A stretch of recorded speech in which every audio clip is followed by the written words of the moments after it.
Quem não gosta de saborear um pernil defumado? Nós viemos até o IF Baiano ensinar a você como preparar essa carne tão gostosa e que cai muito bem em qualquer época do ano. Vem comigo que a gente vai lá para a cozinha industrial aqui do campus de Teixeira de Freitas para você saber em detalhes como é que se faz essa maravilha. Vamos embora! Pois é, gente, conforme prometido lá do lado de fora, a gente já está aqui na cozinha industrial, dentro do campus do IF Baiano, em Teixeira de Freitas, e ao meu lado o professor, mestre em engenharia de alimentos, Guto Monzelli. Então, Guto, como é que a gente vai preparar esse pernil? O que é que o pessoal de casa pode esperar dessa receita? Vamos lá. Agora a gente vai pegar todas as peças de carne que nós temos, elas já estão temperadas, prontas para poder ser levadas ao defumador. E nós vamos fazer agora o momento de preparação das peças, onde a gente vai preparar elas para serem penduradas no defumador, e nós vamos fazer o primeiro processo, que é de cobrir as peças para que ela, quando for ao defumador, ela não receba diretamente agora no início toda a fumaça. O início que a gente quer é que ela passe por um processo de cocção, é um tipo de processo similar, né, ao que a gente faz no forno, que é um processo de assar.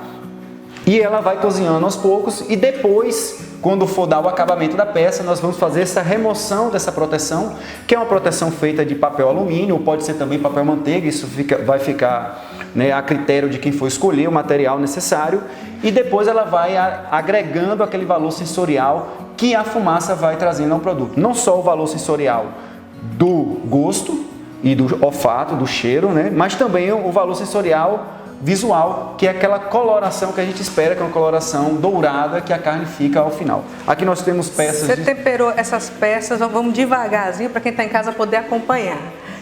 Você temperou essas peças com que tipo de tempero? Existem temperos já, né, apropriados, adequados, sugeridos para poder se fazer. O que eu sempre recomendo é que a gente use sempre o tempero que a gente gosta.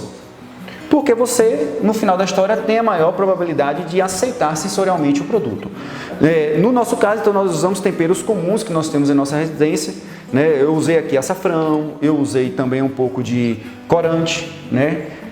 Urucum, ou coloral, vai depender de como as pessoas chamam, pimenta do reino, usei sal, né? E um tempero que eu sempre gosto, que acho que combina bastante com peça suína, que é um pouco de canela em pó. Mas daí existem várias outras variantes que você pode estar utilizando. Então esse é o segredinho do pernil à la Monzelli, é a canela. Eu gosto muito de canela, eu acho que dá um valor sensorial muito diferente, né, no pernil, na carne suína, quando a gente vai estar cozinhando. Então todas essas peças aqui que a gente vai trabalhar hoje são todas peças suínas? Todas as peças são suínas. Nós temos o pernil, nós temos um pernil dianteiro, um pernil, né, e aí uma parte, né, que a gente chama de pernil, né, quando o suíno ele tem um bom desenvolvimento de carcaça, acaba chamando o 4 pernis. Então pernil dianteiro, mas na verdade é a parte da paleta, né, inteira a parte traseira, que é o verdadeiro pernil. Nós temos um pedaço da costela e bacon também, que nós vamos estar defumando hoje. E fala pra gente então qual é o conceito de defumar. A defumação é um método de conservação de alimentos. Ele é considerado um dos métodos mais antigos que nós temos na produção de alimentos. E o objetivo dele é agregar várias coisas diferentes. Primeiro, cozinhar o produto. E a gente sabe que cozinhando a gente consegue conservar esse produto mais tempo. Depois disso, nós também vamos agregar a fumaça. Quando a gente coloca na fumaça, além do sabor que o produto traz, a gente precisa lembrar também que os componentes da fumaça são essenciais para conservar o alimento. Então o alimento ele fica mais seco, ele fica mais desidratado, principalmente na superfície dele. A gente observa que a carne, quando ela é defumada, ela tem a superfície um pouco mais endurecida. Isso é normal, isso é desejado, porque isso dificulta o crescimento de micro-organismos, né? E também o valor sensorial que aquela fumaça traz. Então esse é o objetivo, é um método de conservação que, além de agregar sabor, ajuda a conservar as peças por mais tempo. Antigamente era basicamente o que a gente via em fazendas, né, na zona rural, muito comum as pessoas pegarem as suas peças de carne e dependurar sobre o forno ou sobre o fogão a lenha. Ela vai recebendo ali aquele calor vai também recebendo a fumaça e ela se conserva por um longo período, já que é um método de conservação. Então fala pra gente um pouquinho, esse processo de defumação, eu posso usar qualquer tipo de madeira ou tem um tipo específico pra gente colocar no defumador? Existe sim o tipo adequado de madeira, e o tipo adequado de madeira ele baseia-se em uma seguinte premissa: a madeira ela precisa estar seca, né, completamente desidratada, ela não pode ser uma madeira que originalmente produza bastante resina e também não pode ter passado por nenhum tratamento químico. Então a gente pode encontrar madeiras com muita facilidade. Na nossa região temos o eucalipto, que é bastante plantado, lembrando que não pode ser eucalipto tratado, né? Nós temos também laranjeira, goiabeira, frutíferas são bastante utilizadas para poder fazer a defumação, lembrando que ela só não pode ter passado por nenhum tratamento químico, verniz ou um outro tipo de tratamento, cola, né, e mais. Porque para além da madeira, você também pode usar a maravalha. É muito comum se usar o pó de serra. A questão do pó de serra é que ele acaba mais rápido, então você tem que fazer sempre a reposição durante o processo de defumação. Como a defumação é um processo demorado, né, a gente acaba escolhendo madeira porque é mais fácil controlar o fogo durante o período de defumação. E dá para fazer essa defumação, por exemplo, quem mora num apartamento, quem mora na zona urbana, pode ter um defumador em casa? Para uso doméstico, talvez o apartamento não seja adequado, porque produz bastante fumaça. É diferente, talvez, do que a gente vê no churrasco. A não ser que você tenha dentro do seu apartamento um espaço adequado para poder colocar essa fumaça em uma área que não atrapalhe os moradores. Dentro de sua casa, você pode tranquilamente fazer, basta você ter um defumador. Não é um equipamento grande, você para pequeno porte é um equipamento pequeno e você pode tranquilamente fazer, desde que você tenha vontade de temperar sua carne e colocar para defumar e bastante paciência. O processo de defumação é um processo lento, ele é um processo que demora aí em torno de 4 horas, 6 horas ou até 24 horas, dependendo do tamanho da peça que nós temos para defumar. Uma peça dessa que você que a gente vai trabalhar aqui e ensinar o pessoal de casa, quanto tempo mais ou menos para encerrar, para dizer assim, tá pronto, a gente pode servir? Essa peça aqui geralmente gasta em torno de 18 horas a 20 horas. Então a gente geralmente inicia no dia, né, bem cedo, para poder tentar aproveitar ao máximo o dia, para poder ela chegar ao final do dia e estar pronta e defumada. Ok, então vamos, né, dar início aí ao processo de amarração dessas peças, né, para a gente ver como é que ela vai proceder, e quem está em casa presta atenção nos detalhes que você também pode fazer. Um ponto importante apontado pelo professor Guto Monzelli é quanto à higienização do ambiente onde se vai preparar os alimentos. Ele frisa bem que, além da bancada e pia, os instrumentos também precisam ser desinfectados. Todos os utensílios usados na preparação das peças, como facas e ganchos, ficam imersos em solução de água sanitária própria para a culinária, e é bom ter atenção na hora de higienizar os materiais da cozinha, mesmo sendo a cozinha doméstica. Aqui você tem um balde com toda a parte das facas que você vai utilizar. Estou percebendo por aqui que são vários itens, cada faca para um tipo de carne, para um tipo de corte?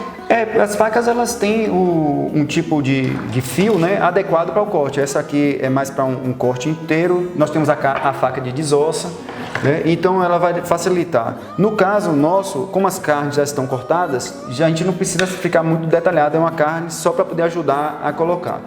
Eu coloco ela nessa solução de cloro, elas são lavadas com água e sabão, normalmente, e eu coloco na solução de cloro, porque garante que haja uma sanitização, né? O processo de sanitização ele precisa vir de limpeza e depois a desinfecção. E o cloro ele vem justamente para fazer a desinfecção. Qual é o que eu recomendo? 1 litro de água, para cada litro de água você usar 1 colher de sopa de água sanitária, essa água sanitária comum que nós temos em nossas casas. Eu só peço para chamar a atenção porque existem várias marcas no mercado e existem águas sanitárias que podem ser usadas para uso geral, para limpezas de ambientes, e existem aquelas que são específicas para uso de alimentos. E aquela que pode ser usada para alimento também você pode usar para ambiente. A bancada ela foi lavada e higienizada com esse sanitizante, tudo aqui ele foi lavado com esse sanitizante. Mas lembrando que a água sanitária, existem também outros produtos prontos, que é o hipoclorito de sódio, que também tem muitos produtos comerciais que tem aí. Só peço para chamar a atenção para a recomendação do fabricante. No caso da água sanitária, falo porque é por lei, toda a água sanitária tem a mesma composição, independente do fabricante. Ela só vai ser permitida ou não usar para alimentos. Mas e isso vem especificado no rótulo? Vem especificado no rótulo, basta qualquer um pegar e fazer a leitura no rótulo que vai ver que tem especificação. Já fica aí uma dica do professor Guto, né, para você que está em casa, na hora de fazer a compra dos seus produtos de higiene para sua cozinha, principalmente, ficar atento se você pode ou não utilizar aquela água sanitária que você usa na cozinha, no banheiro de uma forma geral, para também fazer a higienização de alimentos. Essa recomendação, essa atenção, Guto, ela se deve porque a ingestão de algum resíduo dessa água sanitária pode trazer problemas para a saúde? Sim, pode ser que na produção, né, tenha algum outro resíduo industrial de algum outro componente. E isso pode trazer, né, um problema para o ser humano no consumo. E essa água ela é garantida, né, pelo fabricante. Existe uma fiscalização que o órgão responsável por isso é a Agência de Vigilância Sanitária. Ela vai fiscalizar para saber se a água sanitária está sendo produzida adequadamente para consumo humano. Neste caso, para higienização e sanitização de alimentos. Então, no caso, a água sanitária voltada para alimentos pode ser utilizada sem problemas na limpeza doméstica, porém o contrário, a gente tem que ter atenção. Não recomenda, exatamente, não é recomendado. Então tá bom, então vamos lá, vamos pegar as facas aí e fazer Então esses aqui são os utensílios, esse aqui é um gancho que nós vamos estar utilizando, vou deixar para as peças mais pesadas. Então cada gancho também tem a sua utilidade, não dá para misturar? Não tem problema, eu falo porque essa peça aqui ela é suportada por esse gancho, né? Nós vamos ter o pernil, que é mais pesado, uma carne mais pesada, e certamente essa aqui não vai suportar, ele realmente abre e a gente perde a peça, o gancho. Então a gente vai colocar aqui, fazer o furo e vai colocar. Existe alguma forma, algum ponto específico para fazer o furo ou basta encontrar o meio entre as costelas para poder fazer a introdução do gancho? Não existe ponto. Eu só recomendo ver qual é a parte mais forte. Ela vai ficar dependurada por um longo período, então ela pode sim ceder e perder a carne. E aí nesse caso eu encontrei um espaço aqui não muito próximo da ponta. Então eu tenho uma resistência suficiente para poder pendurar essa carne por mais tempo. Eu fiz um furo e aqui, nessa peça de carne, eu não gosto, como o nosso gancho é pequeno, eu não vou usar o gancho direto. Eu sempre uso um barbante, neste caso ele é um barbante de algodão, né? Tem vários tamanhos, várias dimensões aí e quantidade de fios de algodão. Esse é o que eu uso, ele dá para usar tranquilamente. Barbante comum? Um barbante comum. Você encontra em papelaria, encontra em armarinho, sem problema nenhum. E aqui eu só vou fazer um suporte para poder colocar o gancho nesse suporte. Ele me ajuda, inclusive, a manusear a carne durante o processo de cocção. Então, o suficiente aqui, não é uma carne muito pesada. Então, aí você passa primeiro o barbante pelo furo que você fez entre os ossos, né? Exatamente. Depois que eu faço a colocação, eu só faço um ganchinho aqui e minha carne ela já pode ser dependurada. Então, no caso, para essa peça de costela, você vai usar um ou dois ganchos para pendurar? Um gancho apenas. Um gancho já suporta? Sem problema nenhum. Então, aqui está colocado. Eu sempre faço um teste para saber se está bem seguro. Então, aqui ela vai ser dependurada lá no meu defumador. Agora, antes da gente colocar, a gente vai fazer a colocação da proteção que eu falei a vocês, que é a proteção de alumínio. Certo. Tá bom? O papel alumínio é essencial nesse processo, pois garante uma distribuição de calor mais homogênea em toda a peça, além de servir de proteção contra eventuais partículas sólidas que venham a subir junto com a fumaça dentro do defumador.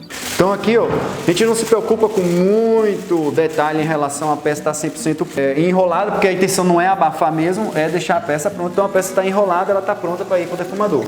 Daqui a gente vai colocar o gancho e colocar no defumador. A estrela dessa aula, claro, eram os pernis. O pernil tem uma característica diferenciada da costela, pois ele pode ser amarrado de forma a se criar uma identidade visual de quem o produz defumado, o que agrega ainda mais valor comercial e credibilidade na produção. E aí a gente vai vir para a próxima peça, que é o pernil. Esse aqui é uma parte dianteira, tá? E a gente vai colocar no pernil. A gente às vezes encontra aí ele pendurado por este tendão, né? Às vezes alguns açougues eles colocam pendurado esse tendão. Para defumar eu não recomendo, porque com o passar do tempo ele vai ficando macio e rompe. e você acaba perdendo a carne, ela caindo. Então eu acabo fazendo uma amarração aqui para poder colocar. No próprio pé, vamos dizer assim. Como a peça mais pesada, eu acabo, né, colocando um pedaço muito maior do barbante. Prefiro garantir do que acabar perdendo a carne. Quantos metros mais ou menos de barbante você está usando aí pro pernil? Não tenho como precisar. O que é que eu faço? Eu observo no final da história, depois que você vê que eu acabo colocando, né, 2 voltas, 3 voltas. Existem barbantes mais grossos. Existem barbantes culinários, inclusive, no mercado para poder comprar. Mas esse aqui tem sempre atendido muito bem. O barbante culinário ele é mais difícil de encontrar. Na nossa região, eu confesso que não localizei ainda. Então, como este aqui ele é exclusivamente feito de algodão, então ele é um produto que pode ser utilizado. Você também pode pensar em utilizar um barbante feito de sisal. Também é um produto natural. Então, não teria nenhum problema para entrar em contato com o alimento. Não recomendo e não devemos usar nenhum tipo de corda que fosse à base de nylon ou de um outro material plástico, já que esse material plástico ele acaba derretendo com o calor e acaba transferindo componentes químicos para o nosso alimento, né?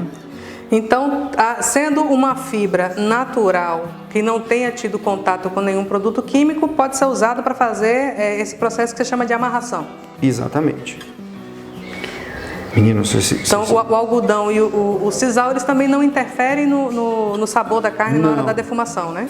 Eu sempre lembro que ao você fazer a amarração da carne, ela acaba pegando a parte onde o sisal ou o barbante ele acaba pegando a carne, não leva fumaça e dá aquela característica de produto defumado, né? Eu acho bem interessante, então eu sempre recomendo que se você for fazer para ficar bem apresentável o produto, que você faça uma amarração bonita, porque isso vai fazer diferença quando o produto estiver defumado ao final. E tudo dentro da segurança alimentar, né, professor? Sim, a gente não pode esquecer que a gente está produzindo alimentos para o ser humano, né? Então existem condições mínimas necessárias para produzir um alimento com segurança para que o ser humano consuma e não adquira nenhuma doença. Esse produto, aqui a gente está numa escola, mas esse processo ele pode ser feito também para quem pretende comercializar? Sim, com certeza. É importante só a gente verificar que a compra e aquisição das carnes, elas precisam ser, de você ter a garantia que ela foi certificada e ela foi, na verdade, né, inspecionada por um sistema de inspeção municipal, estadual ou federal. Então, no seu fornecedor, você tem que exigir a garantia de que essa carne ela foi fiscalizada, porque há um profissional, que é o médico veterinário, que é responsável para averiguar e dizer se esta carcaça pode ser utilizada ou não para consumo humano. Ok. Então aqui ó, já está dependurado, então ele está pronto para poder a gente estar colocando ele para poder fazer a defumação. E aí essa peça também você vai envolver no papel alumínio? Só que há um grande diferencial nessa peça aqui em relação à carne. A outra nós temos uma carne que está completamente exposta. Então a desidratação ela é muito mais intensa. Essa aqui nós temos o couro do próprio animal. Vocês observam que ele não foi removido. Então esse couro ele auxilia na retenção de líquidos para deixar a carne mais suculenta. Então a gente vai envolver a peça basicamente aqui nessa região onde a carne está exposta. Metade do pernil que você vai envolver, a outra metade o próprio couro do animal já se encarrega de fazer essa função do papel alumínio. Exatamente. Por eventualidade, se você quiser fazer um reforço, às vezes eu faço para poder garantir, né, que a carne não caia, porque pode ser que isso aqui, ó, com o tempo acabe cedendo. Isso é muito comum acontecer. Eu gosto de fazer uma amarração mais completa na carne. Aqui é o suficiente, mas você pode fazer uma mais completa. Como um verdadeiro artesão, o professor Guto Monzelli faz a medição do barbante para criar uma espécie de cesta que é feita ao redor de toda a peça. De acordo com ele, cada produtor pode fazer seu próprio desenho.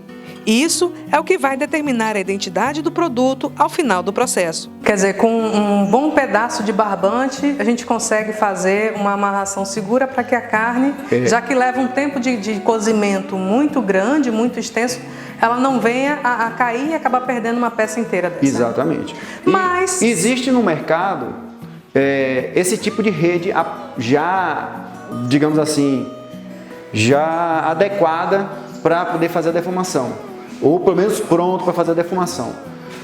Mas é muito difícil de achar, principalmente na nossa região, porque a nossa região ela não é uma região que tenha o costume, né, de produzir defumados, então a gente tem essa dificuldade.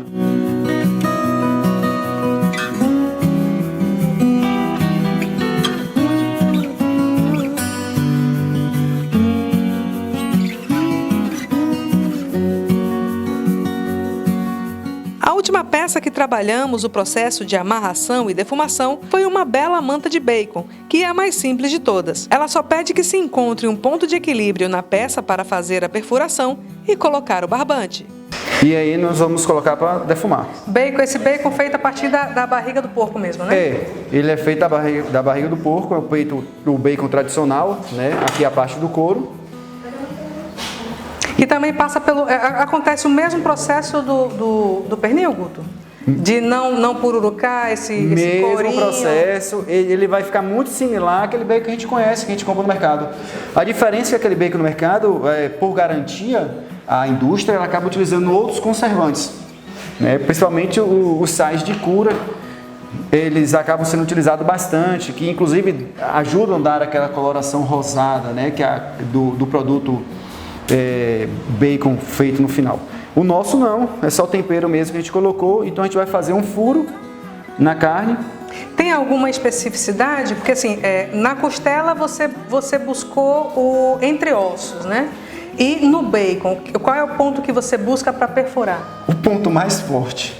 Já aconteceu de eu fazer um bacon e ele ceder, porque ele vai ficando muito macio, ele rasga. Então aqui, ó, tem essa parte que é a parte mais grossa que eu tô vendo aqui, então vou tentar fazer um furo aqui. Na palpação você vai buscando esse ponto. Exatamente. Lembrando que o ideal é que a gente use uma faca bem fina, se você puder usar o menos possível a faca é melhor, porque a faca ela tende a fazer um corte na peça. E esse corte ele já dá direcionamento do que essa peça pode acontecer no futuro. Então é muito bom ter cuidado com isso. No caso aqui, como eu vou fazer um corte, eu vou pendurar a carne nesse sentido, então eu vou tentar fazer um corte pelo menos horizontal, para tentar evitar que o vertical ele acabe seguindo, né? Então fazer o menor possível esse corte. Então aí você já busca um ponto mais grosso dessa manta, né? Para poder buscar a parte mais enrijecida, que seria o que daria mais sustentabilidade na hora do processo de cozimento. Sim, aí eu já identifiquei esse ponto aqui. Você vê que o couro ele é bastante resistente, né? Quando ele tá cru, mas depois do cozido ele começa a ficar bem mais macio. E aí basta buscar fazer um furinho, não fazer um corte reto, não é isso? Exatamente. E olha, mesmo assim ainda acabou cortando e ainda cortou na vertical que eu não queria. Mas aqui eu vou tentar ao máximo fazer com que esse rasgo se torne um furo, não? Para não se torne mais ainda um rasgo. Então aqui eu vou colocar a mesma coisa, eu vou fazer a preparação com o barbante. Até porque durante o processo que você usa o gancho, ele vai ficar parecido com o espeto do churrasco. Ele vai deixar a carne escurecida naquele local. Mas isso não é problemático. Não é um problema, é só uma característica. Neste caso eu não quero transferir essa característica para o meu defumado. Eu quero valorizar outra coisa nele, a coloração dele, mas eu não quero valorizar o queimado que fica, né? Então se ficar mais escuro aqui ao redor do buraco, não precisa cortar e lançar fora não, né? Não precisa não, só foi uma característica do processo de cocção, mas não é algo que vai inviabilizar o consumo da carne de forma alguma. Então essa manta também pede um barbante bem reforçado, né? Ela é uma manta que ela é bem pesada, né? Essa daqui especificamente ela está bem pesada, então eu prefiro garantir, né, um barbante mais reforçado. Aqui é mais do que suficiente, mas eu gosto de garantir que haja. Até porque, como você bem frisou aí, sendo uma carne suína crua, ela é mais enrijecida, mas quando ela vai para o cozimento, a tendência é que ela vá ficando mais macia, né? Exatamente, ela vai ficando mais tenra e esse processo, né, vai dificultar o processo de sustentação da carne durante o processo de cocção. E me fala uma coisa, Guto, você no pernil você fez a rede, né? Que a gente até brincou do modelo à la Monzelli. O modelo à la Monzelli também funciona para a manta do bacon? Ou pode ser utilizada. Eu nunca vi utilizando, porque geralmente você vê as peças de bacon por inteiro na coloração e defumação. Você não vê amarração. Né? E geralmente são peças mais leves se comparado com o pernil ou com o lombo suíno, que é uma carne mais pesada, ou um patinho bovino, qualquer outro tipo de peça de carne que você utiliza.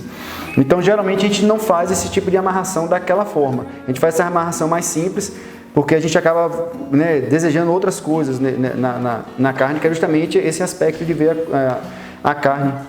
Né, a peça inteira sem essa marcação, porque o que eu bato na tecla é que a marcação desse barbante ele fica, né? Então não é algo que a gente costuma ver. Mas quem quiser aderir a deixar sua marca registrada pode fazer também, sem problema nenhum. Lembrando que a cesta ela também ajuda a peça a ficar presa, sustentada mais tempo dentro do defumador, né? Sim. Ela é essencial para garantir essa sustentação e você ter o processo até o final. Para evitar que você precise mexer na peça durante o processo. Você perceber que a amarração ela vai soltar, se você perceber que a amarração, né, até o próprio calor está degradando o barbante, você quer dar um reforço, você pode fazer isso. Você retira a peça, espera esfriar, certamente, né, que ninguém vai manusear a peça ela quente, e depois você vai colocar um novo barbante. Não tem problema. De quanto em quanto tempo, Guto, deve acontecer esse monitoramento no defumador? O defumador, quando ele é mais artesanal, de pequeno porte como o nosso, constantemente eu faço. Constantemente? De hora em hora? Né, de 2 em 2 horas, a depender da intensidade do fogo que a gente está controlando. Quando é um mais industrial, geralmente, industrialmente falando, a gente não tem um defumador de pequeno porte como o nosso. A gente tem um cômodo, é como se fosse uma sala, essa cozinha inteira em um processo de defumação. Então, é muito inviável um ser humano entrar, porque a temperatura é alta. Então, a gente pode ter uma escotilha, um ósculo, que facilita a visualização do produto lá dentro. Que seria que, como a gente está vendo, vamos simular que essa cozinha que fosse um grande defumador, essas janelas seriam para o pessoal monitorar e ver o que é que está acontecendo, se tem alguma corda, algum gancho que está fora do lugar, alguma carne que está cedendo, e aí eles poderem providenciar os ajustes. Exatamente. Em nível mais industrial, que é onde a gente usa essas características, já se sabe, já tem mais ou menos ideia onde são os pontos de controle mais efetivo, né? Quais são os tipos de carne que vai ter mais essa dificuldade. Então, trabalha-se para evitar isso. Para que não seja um problema você ter que parar o seu processo produtivo, né? É como eu falei, num cômodo grande você não vai ter 10, 15 quilos de carne. Você pode ter tranquilamente 1 tonelada, 2, 10 toneladas de carne sendo defumadas ao mesmo tempo. Então, você parar uma produção de 10 toneladas por causa de um pedaço de carne, às vezes não compensa. Então, já se sabe onde é que vai estar esses gargalos da produção para tentar impedir que isso ocorra, mas sim, serão os pontos de visualização para identificar sempre, né, fazer o monitoramento e identificar sempre a qualidade do seu produto. Aqui a gente está trabalhando com peças suínas, dá para fazer com boi também? Dá para poder fazer com bovino, dá para fazer com suíno, dá para fazer com aves, dá para fazer com peixe, dá para fazer com caprino, dá para fazer com ovino. Não existe limitações. Proteína animal, carnes exóticas, né, lembrando que a questão da carne exótica tem que ser uma carne certificada para abate. Tá? Então, se for uma carne de jacaré certificada para abate, você pode estar utilizando, né? Um avestruz e qualquer outro tipo de avestruz, fazão, tanto faz. Tanto faz, não tem limites. Eu particularmente sou muito suspeito de tentar identificar qual a melhor peça que tem para poder fazer. Mas eu gosto muito de carne suína, gosto também de aves, né? E gosto também de peixes. Eu tive uma experiência de fazer um curso para uma comunidade pesqueira e foi uma das melhores experiências que eu tive, foi fazer peixe defumado. Então pronto, então agora o próximo passo, daí também vai passar pelo alumínio? Nós vamos colocar no defumador. Não. O bacon ele não precisa, porque ele tem uma camada de gordura que acaba protegendo ele durante o processo de defumação, então a gente não faz a colocação de papel alumínio ou de papel manteiga, tá? Então a carne já está pronta, a gente só vai colocar no defumador e curtir o defumado depois de pronto.